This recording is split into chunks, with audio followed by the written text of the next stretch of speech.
Even in a heartbreaking last-minute loss to the Pittsburgh Steelers, we saw signs that the Jets are going to be better than people expect. And the number one sign is the play of Justin Fields. Locked On Jets begins now.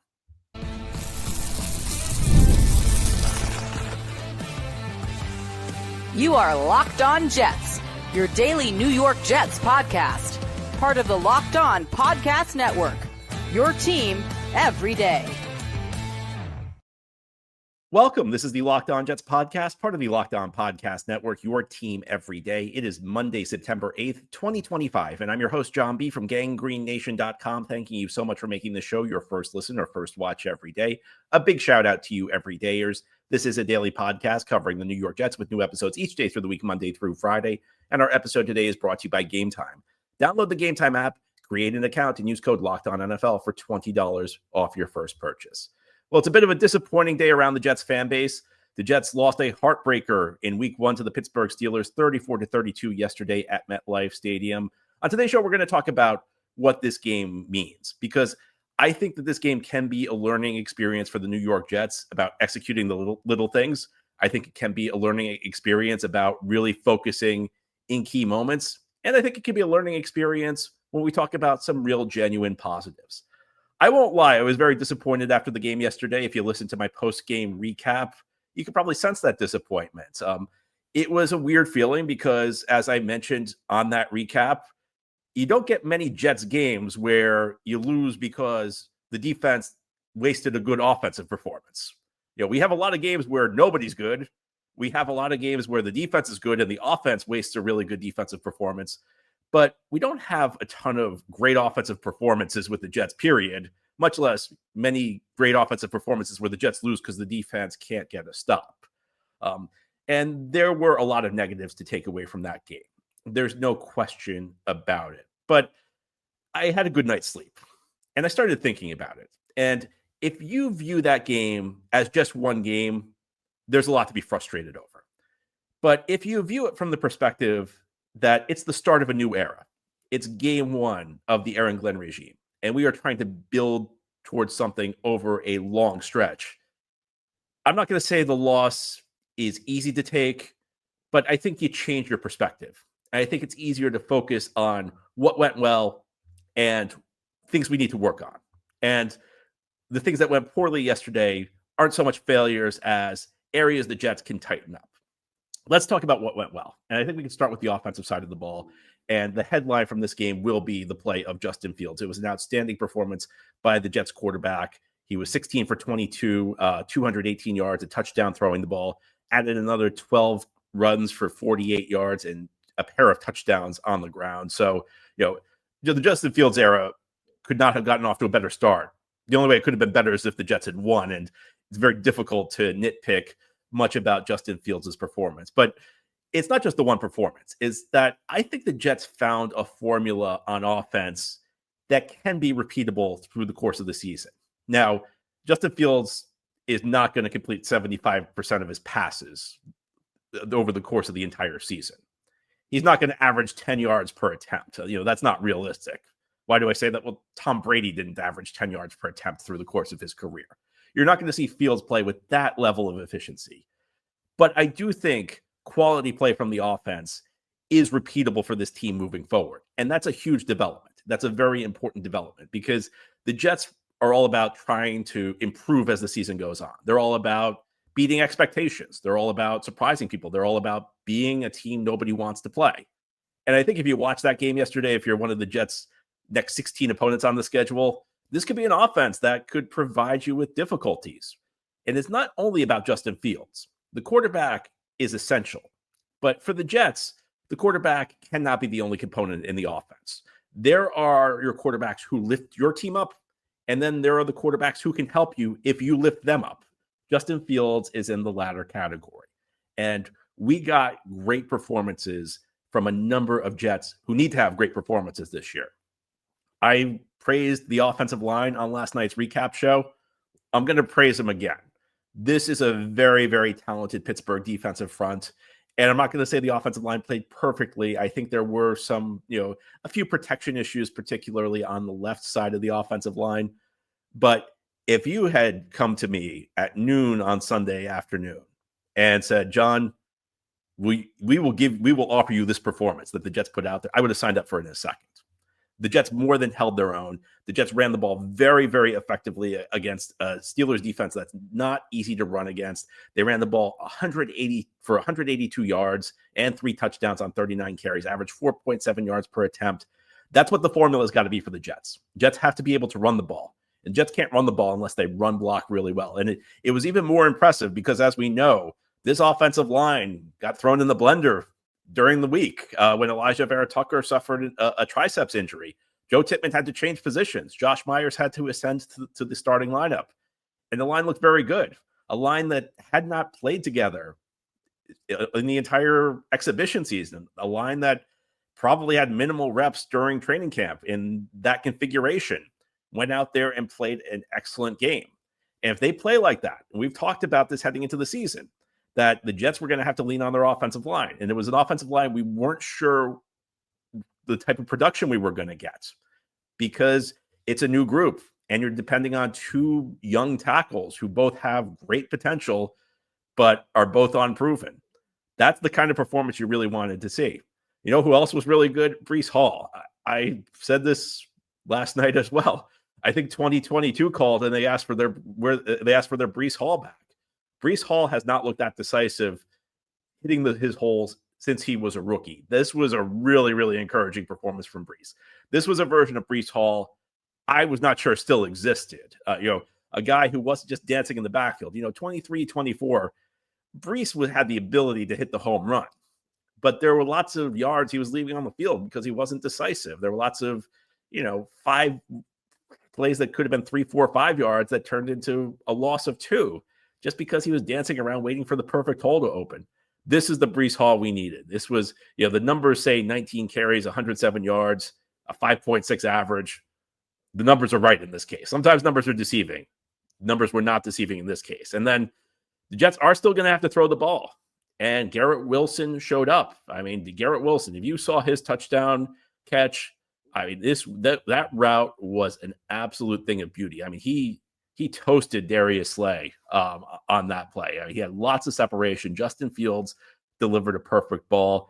And we know that this offense is going to be funneled through Garrett Wilson in the passing game. He's going to have to be a high volume receiver. The Jets are going to have to throw a ton of passes.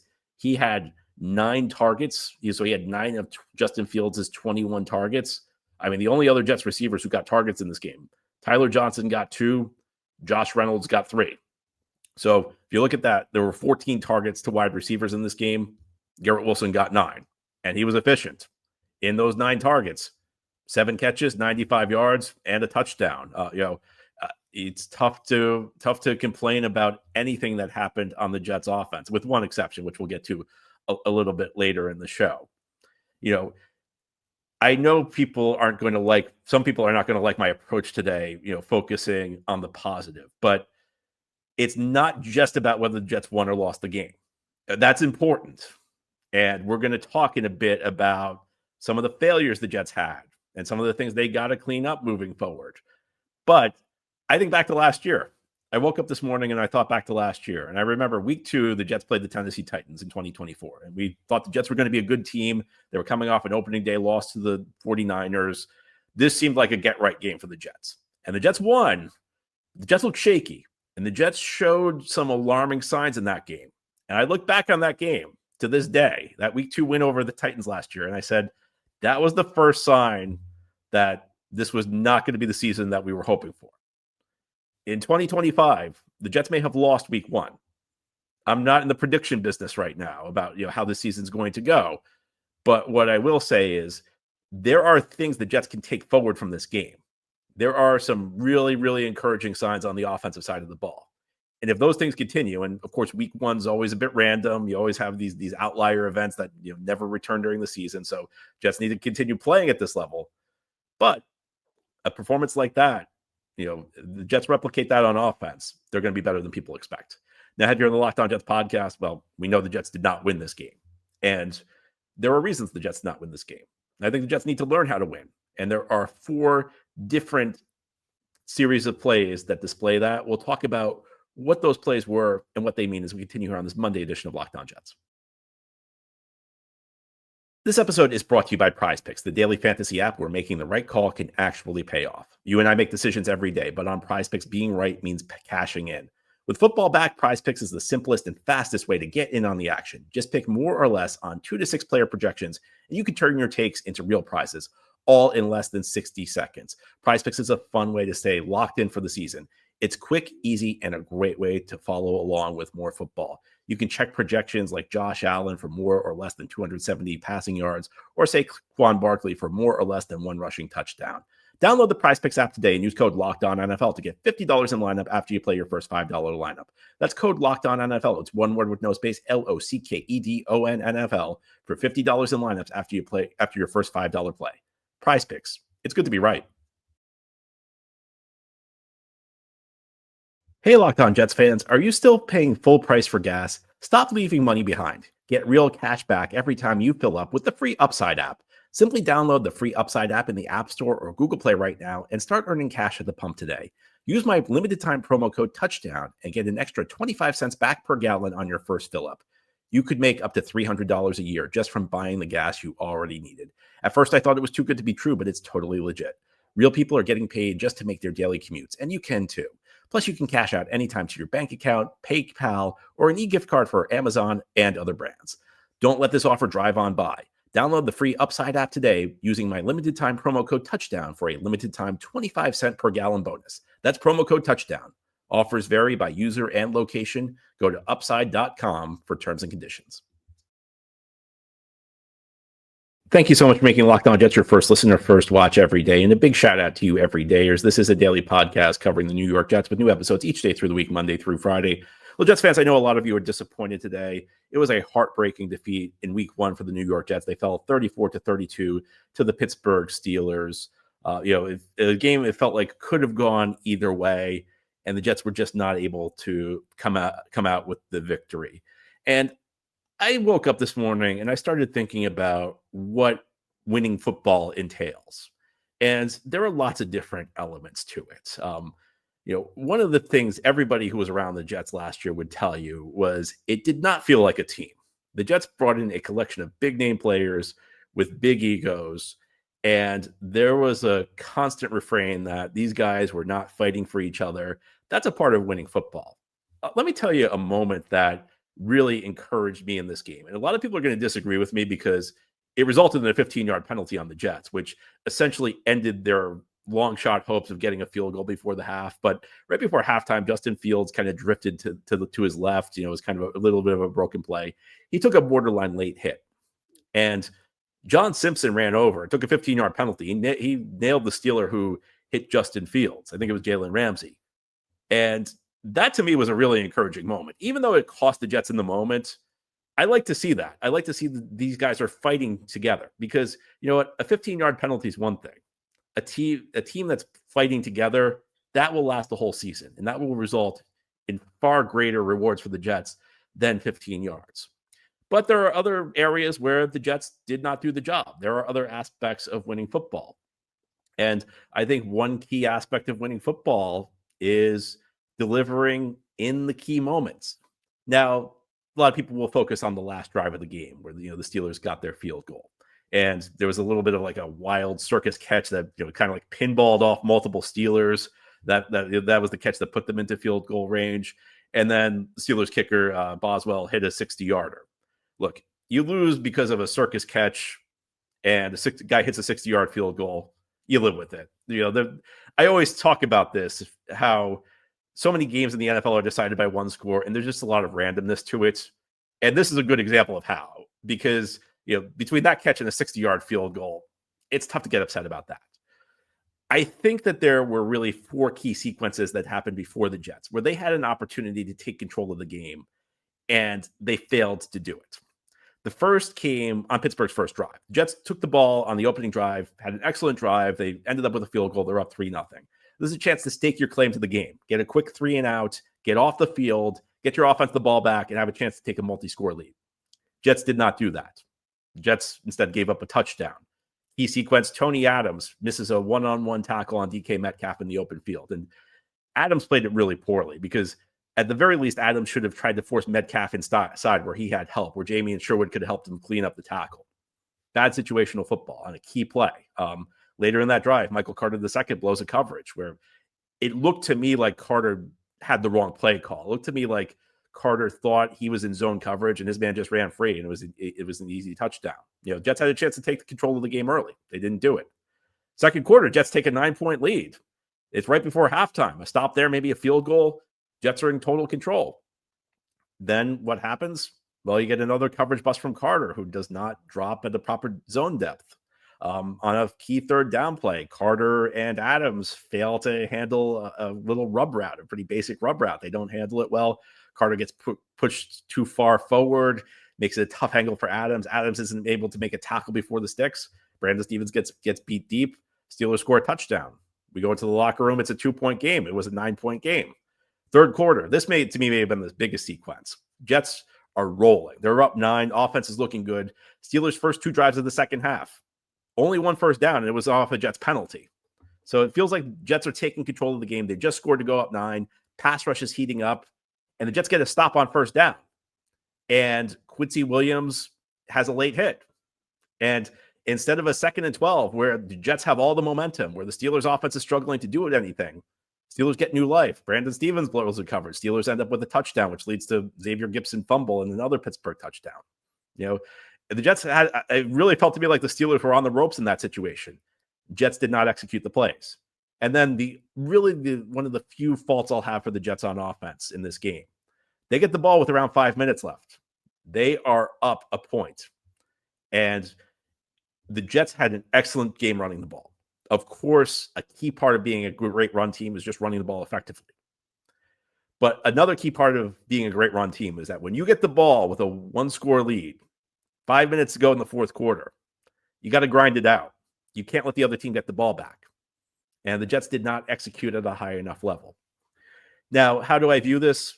Well, last night I viewed it in a frustrated way because I viewed it in the lens of this was the first game of the season.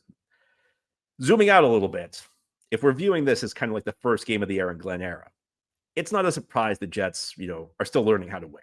It's not a surprise that maybe there are some issues in the key spots. These are things that the Jets are going to have to figure out. That, games are decided by a handful of plays, especially these really tight games. There were 4 sequences I mentioned. If the Jets execute in any of them, they win this game. There are certain moments where you have to add that extra focus, where you have to dig deep. And these are the things Aaron Glenn will need to instill in this football team going forward, because this game was decided by just a little bit. And the margin between a 10-7 season and a 7-10 season could be just a couple instances where you have those handful of plays in a tight game.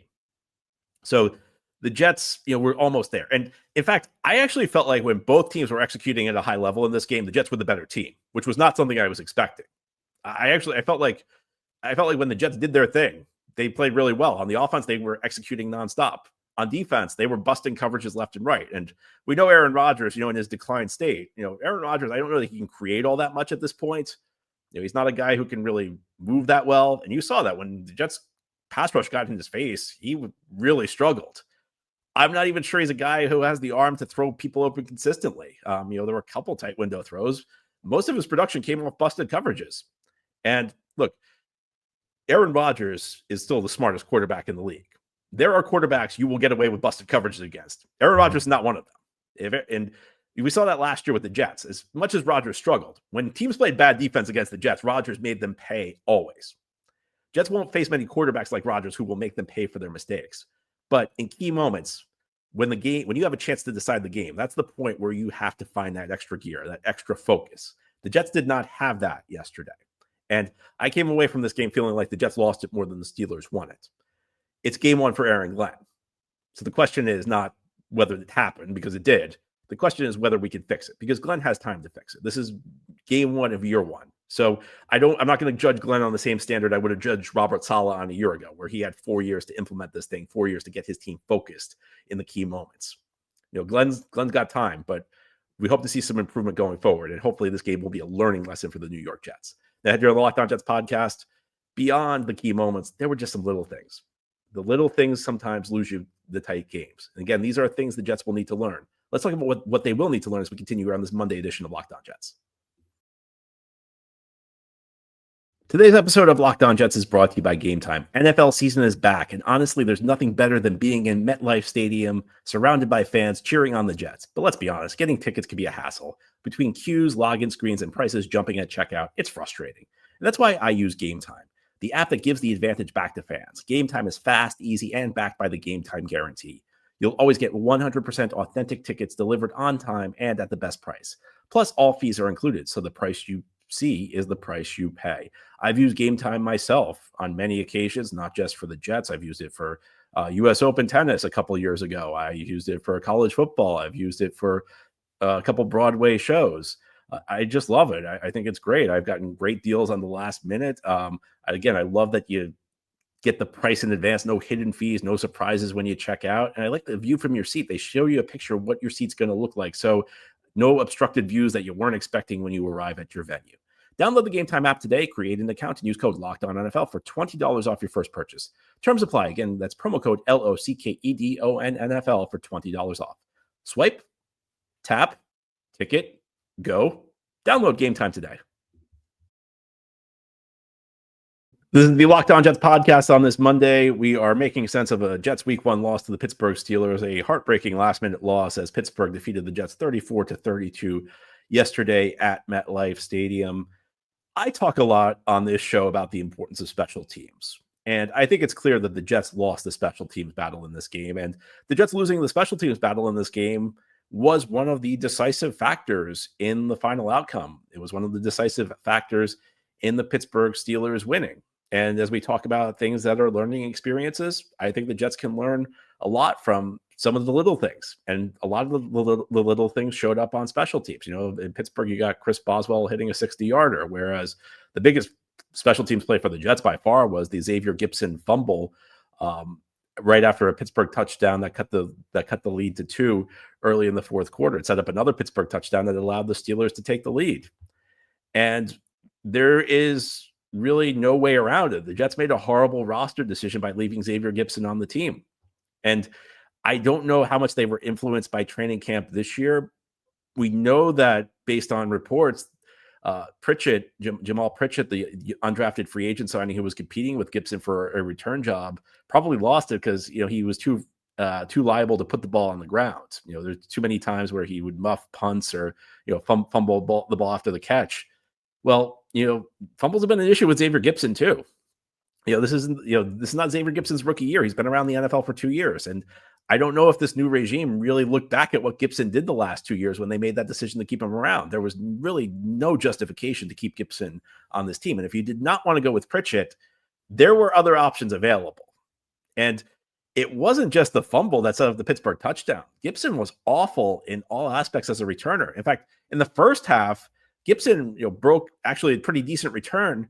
He went down without contact. The ball was still live. He just put it on the ground. And he was lucky a Marcelino McCrary ball fell on the ball. Everybody forgets about that. Gipson just like practically gave the ball away to the Steelers early, just completely undisciplined play. There was another punt return in the first half where Gipson had a lot of yards in front of him. He fair caught it. There is no reason for Xavier Gipson to be on this team week 2, but there was no reason for Xavier Gipson to be on this team week 1. This was a personnel failure by Aaron Glenn and Darren Mucci. And it had big implications on this game. Now, me being in a forgiving mood today, what I'll say is I hope that they learn their lesson. I hope maybe they vet these guys a little bit better. Maybe they go back to review the previous film to understand a guy's liabilities. But the Jets lost the special teams battle. The reason they lost the special teams battle was all personnel. And, you know, Nick Folk missed an extra point. Now, I guess this is the point where I'm supposed to criticize Aaron Glenn for going for 2 because Folk missed an extra point. The Steelers got a penalty. The Jets, because of the penalty, had the option of taking the ball at the 1 yard line for a 2-point conversion, and they got stopped. And it's easy to look back at this as the reason the Jets lost the game. I know a lot of people are doing that because that took a point off the board. You know, if the Jets just kicked the extra point after the penalty, they had a point. And then in the fourth quarter, they scored a touchdown. And instead of kicking the extra point, they went for 2 and missed it and essentially they ended up chasing points through the game. So essentially 2 extra points were taken off the board. Easy to look back on that and complain, but I actually like that Aaron Glenn went for it. I thought that from the 1 yard line with the type of running offense the Jets have, that's one you should be able to pick up. It's one you're going to be able to pick up more often than not. And you don't know how the game's going to play out. Banking that extra point could be really important because if the Jets score on that 2-point conversion, they probably kick an extra point. They probably kick the extra point after they score in the fourth quarter. And then it's a 35-31 game. And on that last Pittsburgh drive where Boswell hits the 60-yarder, the field goal is off the table. Would Aaron Glenn have gotten credit in that situation? Probably not. Everybody would have forgotten it. And that shows like the unfairness of being an NFL head coach, because if you make a call and it goes right, you don't get credit for it. If you make it and it goes wrong, everybody gets on you. My bigger issue was not the fact the Jets went for two in that situation. My issue was that they did not call the tush push. We did not see the tush push at all in this game. And if you go back to the offseason, there was a movement in the NFL to ban the tush push. And there were teams that voted against banning it. The Jets were one of the teams that voted against banning it. Well, you got Justin Fields at quarterback. Justin Fields is going to be great if you run the tush push. Where was it in this game? Where was it in these short yardage situations? Again, the little things. The little things add up in these games. If they just run the tush push on that 2-point conversion, they may pick it up. And picking that up may be the difference in this game. These are the things you got to think about. These are like the little things that separate victory from defeat. Another thing, on the Jets touchdown drive in the fourth quarter where they took the lead, they burned 2 timeouts, one on the actual drive, another before the aforementioned 2-point conversion. And that left them with only 1 timeout late in the game. That had big implications for their final drive. If they had their full assortment of timeouts, maybe they could have left more time on the clock calling timeouts when the Steelers had the ball late in the fourth quarter on their field goal drive. Or maybe they would have had more plays at their disposal in the playbook on that last desperation drive. Sloppy usage of timeouts. So I think I'm looking at this today from a glass half full perspective. And I'm viewing it, instead of just one loss, as the start of the Aaron Glenn era. And what I see are opportunities to fix what went poorly. And I see an offense that looked very good through much of the game, aside from not closing it out in the fourth quarter, and aside from the wasting the timeouts on the touchdown drive. It was a very encouraging performance from the offense. And again, while Justin Fields is not going to throw 10 yards per attempt, while he's not going to complete 3/4 of his passes, there was a lot that is repeatable for this team, especially if the offensive line and Breece Hall play up to their potential the way they did in this game. And despite everything that went wrong, despite the fluky stuff, despite the pinball catch, despite the 60-yard field goal, despite all the mistakes the Jets made, all the busted coverages, all the missed tackles, despite the mistakes the coaching staff made, they were in position. This game was there for the taking. So if the Jets clean this stuff up, this could be a pretty decent year for the Jets. I really believe that coming from this game. I'm not saying it's a moral victory. You should be disappointed in the loss. The Jets let one get away. But I also would say that there are takeaways from this game and things that should not be hard to clean up, and things that the Jets did well that should not be hard to replicate.